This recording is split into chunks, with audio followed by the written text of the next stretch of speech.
साथियों, आज हम देश की राजधानी दिल्ली में आए हैं और मैं यहां के हुक्मरानों को एक बात कहना चाहता हूं कि अगर इस देश की राजधानी पे किसी का सबसे पहला हक बनता है तो वो इस देश का किसान है। क्योंकि जब यह दिल्ली बसाई गई थी तो दिल्ली के गांव मालचा के किसानों को यहां से विस्थापित करके बाहर भेजा गया था और मालचा गांव के किसानों की जमीन पर यह दिल्ली बसाई गई थी। तो आज इस दिल्ली का असली मालिक इस देश की राजधानी में आया है और वो परमात्मा, वो वाहिगुरु भी थोड़ी थोड़ी बारिश करके आप सबके वो स्वागत करने का काम कर रहे हैं। और हम अपनी सरकार से यह कहना चाहते हैं, माननीय प्रधानमंत्री जी से कहना चाहते हैं, माननीय प्रधानमंत्री जी, हम कोई नई मांग लेके आपके पास नहीं आए हैं। हम तो वो वादे आपको याद दिलाने आए हैं जो अलग अलग समय पे सरकारों द्वारा हमसे किए गए और तमाम सरकारें हमने देख ली, लेकिन वो वादे आज भी अधूरे हैं। हम याद दिलाना चाहते हैं माननीय प्रधानमंत्री जी को कि प्रधानमंत्री जी, जब 2011 में आप गुजरात के मुख्यमंत्री होते थे, कंज्यूमर अफेयर कमेटी के चेयरमैन थे,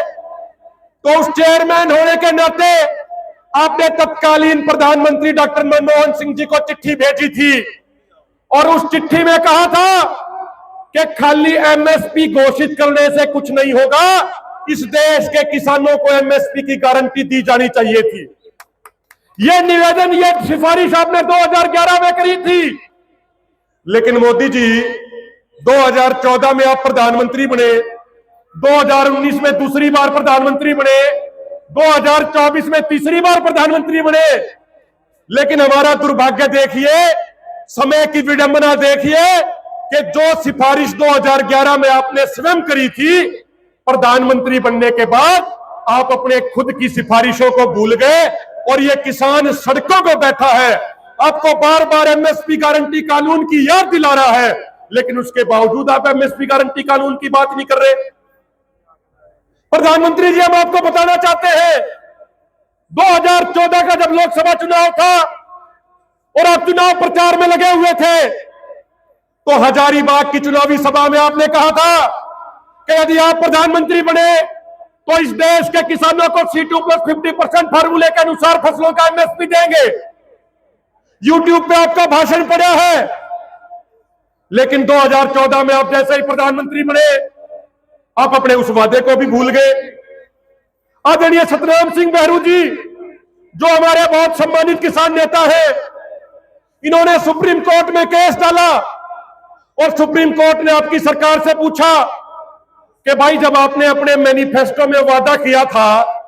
और आपने अपने चुनावी भाषणों में बार बार बोला था कि आप स्वामीनाथन आयोग के C2+50% फार्मूले को लागू करोगे, तो आज आपका उस पर क्या स्टैंड है? और हैरानी की बात यह है कि सुप्रीम कोर्ट के अंदर माननीय नरेंद्र मोदी जी की सरकार ने जवाब दिया कि भाई, वो फार्मूला हम लागू नहीं कर सकते, अगर वो लागू कर दिया तो हमारा बजट बिगड़ जाएगा। हम पूछना चाहते हैं नरेंद्र मोदी जी से, प्रधानमंत्री जी, 2023 में संसद के अंदर खड़े होकर एक मंत्री ने कहा कि पिछले 8 सालों में बड़े बड़े कॉर्पोरेट घरानों का 14,56,226 करोड़ रुपया माफ कर दिया गया, उनका वो पैसा एनपीए कर दिया गया। लेकिन जब आपकी सरकार का वित्तीय बजट नहीं बिगड़ता और यदि किसान को उसका हक देने की बात आती है तो आप कहते हो हमारा बजट बिगड़ जाएगा। यह किसानों के साथ घोटाला व्यवहार कब तक चलेगा? यह किसानों के साथ दोहरे मापदंड वाला व्यवहार कब तक होगा? यह बात पूछने के लिए पूरे देश का किसान आज दिल्ली के जंतर मंतर पे आया है। मेरे किसान भाइयों, हमारी एक बड़ी मांग रही है कि किसान मजदूरों की कर्ज माफी करी जाए। हम कर्ज माफी नहीं कहते, हम कर्ज मुक्ति कहते हैं, क्योंकि माफी तो उसको दी जाती है जिसने कोई अपराध किया हो। इस किसान ने कोई अपराध नहीं किया, इस किसान ने दिन रात मेहनत करके अपना पेट खाली रख के पूरे देश के अनाज के भंडार भरने का काम किया है। इसलिए इस किसान को कर्ज माफी नहीं, इस किसान को कर्ज मुक्ति चाहिए। और आपको यह बताना चाहते हैं कि ओईसीडी संगठन की रिपोर्ट पिछले कई साल से आई हुई है। ओईसीडी ने अपनी रिपोर्ट में कहा कि साल 2000 से लेकर 2017 तक जिस एमएसपी का वादा तमाम सरकारों ने किसानों के साथ किया था, अगर वो एमएसपी किसानों को दिया जाता तो इस देश के किसानों को 45 लाख करोड़ रुपए ज्यादा मिलने चाहिए थे, जो इनको नहीं मिले। उसी ओईसीडी की रिपोर्ट कहती है कि साल 2022-23 में जिस एमएसपी का वादा किसानों के साथ किया गया था, यदि वो एमएसपी देश के किसानों को मिलता तो अकेले साल 2022-23 में किसानों को 12,55,000 करोड़ रुपए ज्यादा मिलने चाहिए थे, जो किसानों को नहीं मिले।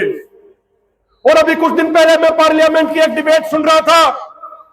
उस डिबेट के दौरान एक सांसद ने सवाल पूछा कि इस देश के किसानों के ऊपर टोटल कर्जा कितना है।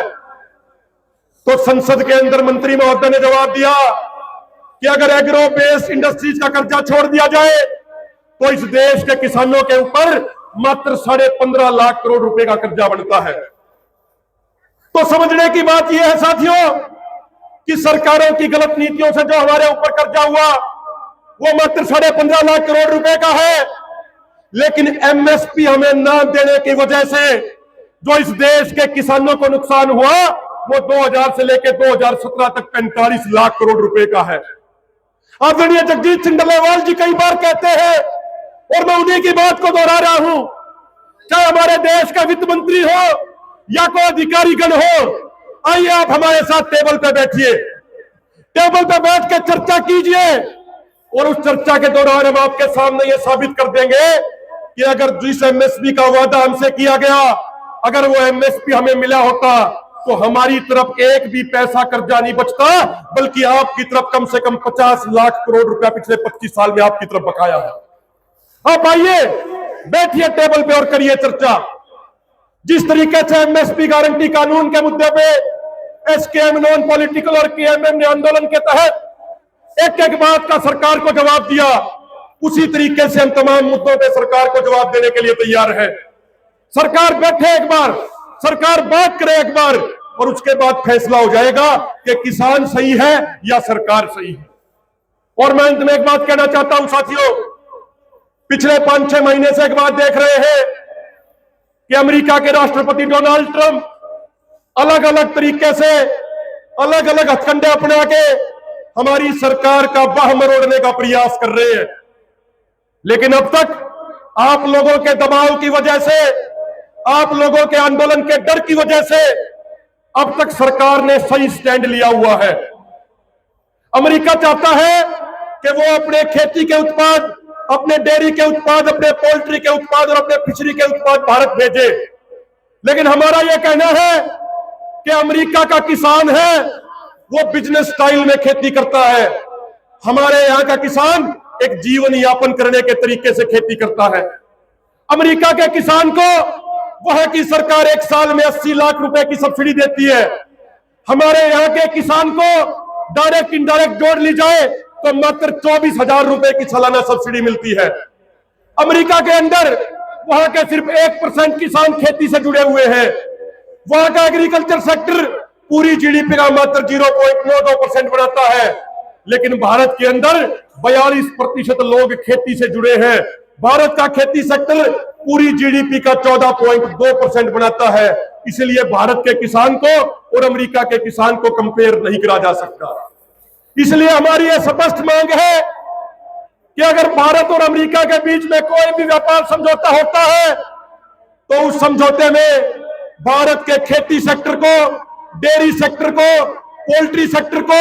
और फिशरी सेक्टर को किसी भी सूरत में किसी भी कीमत पे शामिल नहीं किया जाना चाहिए। यह हमारी सरकार से स्पष्ट मांग है। और यदि सरकार अमेरिका के सामने झुक के भारत के किसानों के हितों के साथ समझौता करने का कार्य करती है तो फिर भारत के किसानों के पास सड़क पे उतर के आंदोलन करने के अलावा और कोई विकल्प नहीं होगा। जो वो स्थिति बनेगी उसकी जिम्मेदार भारत सरकार होगी, उसकी जिम्मेदार नरेंद्र मोदी सरकार होगी। यह बात सरकार कान खोल के सुन ले।